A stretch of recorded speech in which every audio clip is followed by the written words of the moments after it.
Hey guys, Happy New Year, and welcome to 23. Make some goals and get out there and ride. Anyway, January 1, I wanted to answer a subscriber's question, and he says, is there a big difference between ride quality of titanium or steel?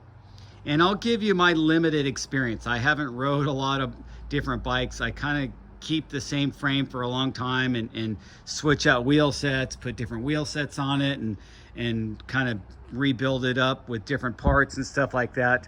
I try to keep my bikes going as long as possible.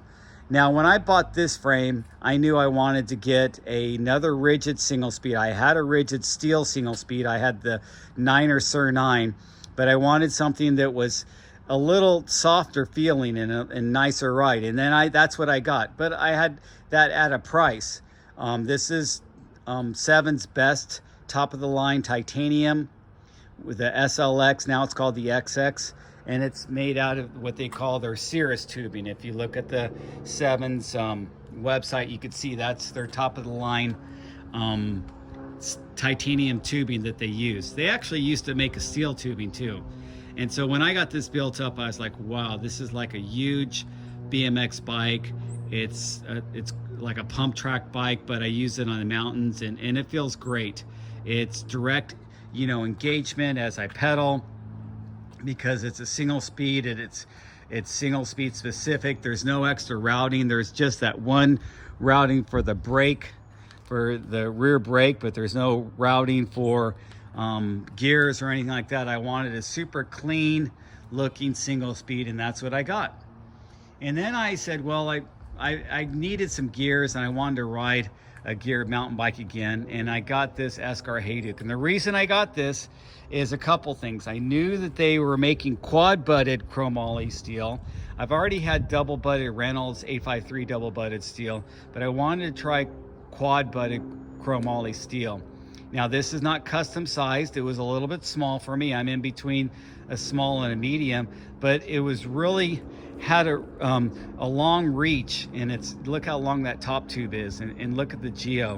And so I wanted to try some of the newer Geo that they're coming out with, and it felt great. And I was able to use my hubs to make 2 wheel sets for this, because you could choose to have a 142 dropout with their Portage dropout system, or I could just switch this out and use Boost 148.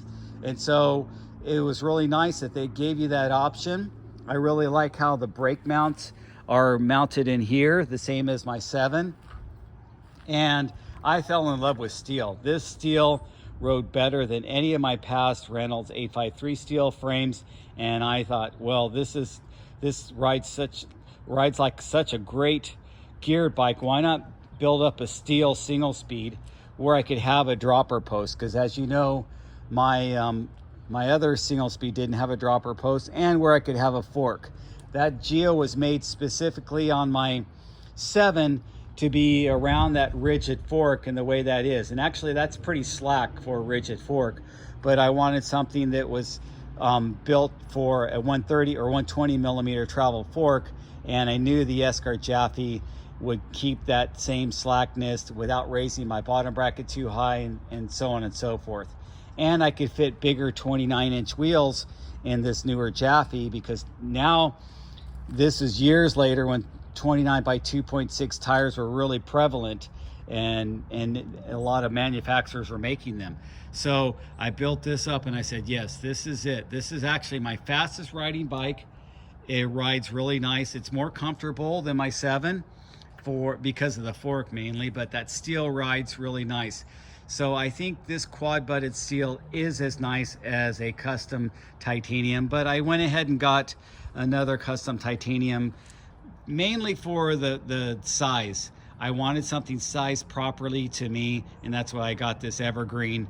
And if there's anything that you want sized more properly to you, it's going to be a gravel bike, because you got long rides where you're in the saddle all day.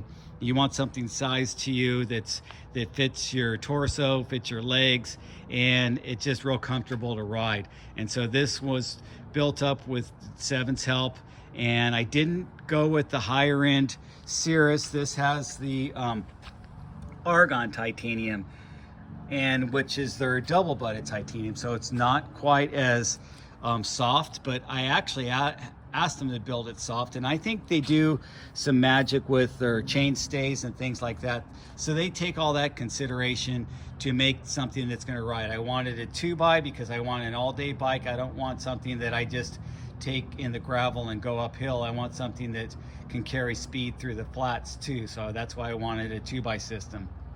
So, you know, little things like that, the detail with, you know, the way that my shifter is integrated with my brake lever, and I wanted to have, or my dropper post is integrated with my brake lever.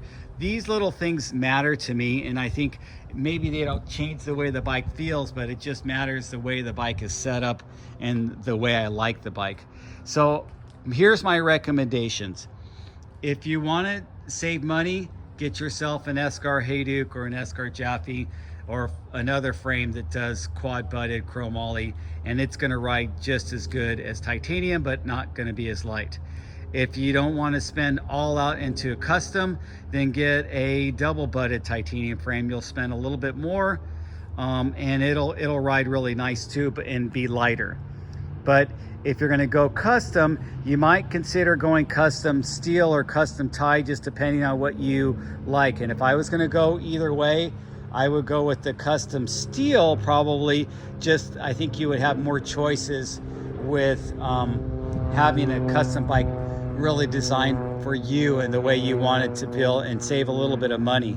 If you're going to go custom tie, you need to find somebody who really knows what they're doing with titanium, because most likely they're not going to be a big company like Seven that's going to manufacture and manipulate and do all that swagging and everything like that, and have all their tubing in house. They're going to, if it's a smaller frame builder, they're going to have to order that tubing, and so it's going to be a little bit limited on what they're able to do, as opposed to a big company that has all that machinery.